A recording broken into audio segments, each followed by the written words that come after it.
Une simple conversation a détruit toute une destinée. Bien aimé, le diable ne commence jamais par attaquer. Il commence par, en réalité, parler. Il parle et il cherche à convaincre. Bien aimé, nous allons lire aujourd'hui ce qui s'est passé réellement dans Genèse 3 au verset 1. La parole déclare, le serpent est le plus rusé de tous les animaux des champs que le Seigneur Dieu avait fait.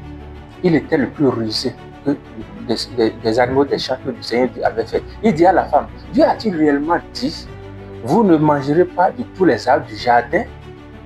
Dieu a-t-il réellement dit, vous ne mangerez pas de tous les arbres du jardin? Vous allez voir que le serpent est le plus rusé. C'est la première leçon que nous allons tirer. Il est le plus rusé. Pourquoi on dit qu'il est le plus rusé? Le serpent représente ici qui? Satan. Vous allez voir qu'il agit souvent, oui, à travers une créature. Il a agi à travers une créature. C'est comme ça que le serpent continue toujours à agir aujourd'hui à travers les hommes. Le serpent symbolise dans la Bible souvent la séduction, la tromperie. Il séduit, il trompe.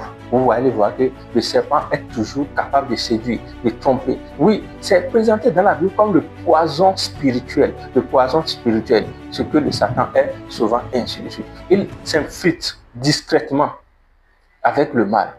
Discrètement, il donne le mal. Il amène le mal dans la vie des enfants de Dieu. Plus tard, qu'est-ce que la Bible a dit de ce serpent? On dit ce serpent-là, c'est Satan. On avait étudié ça dans les études précédentes. Qu'est-ce que nous avons dit? Nous avons dit que ce n'est pas le serpent que nous voyons aujourd'hui. Ce serpent n'a pas de pied, n'a pas de main. Vous-même, vous le savez fort bien. Oui, ce serpent qui est venu, oui, parle. Est-ce que le serpent que nous voyons ici aujourd'hui, est-ce qu'il parle? Il ne parle pas. Il s'agit du diable en personne, en réalité, qui est venu. Et il est entré, oui, dans un corps physique. Et vous allez voir qu'il en est de même encore aujourd'hui. Bien aimé, le serpent est appelé le diable Satan. Oui, vous allez voir que le diable n'arrive pas avec violence au début. Il n'arrive jamais avec violence au début. Qu'est-ce qu'il fait? Il vient avec subtilité. Il vient avec subtilité. Il fait des choses d'une façon subtile. Il ne déclare pas en réalité qu'il est l'adversaire. Il vient avec subtilité. Il vient avec intelligence. Il manipule. C'est un manipulateur psychologique. C'est un manipulateur psychologique. Il manipule la psychologie. Vous allez voir que spirituellement, ça révèle quoi? Ça révèle une vérité importante. Satan attaque rarement de façon visible au commencement.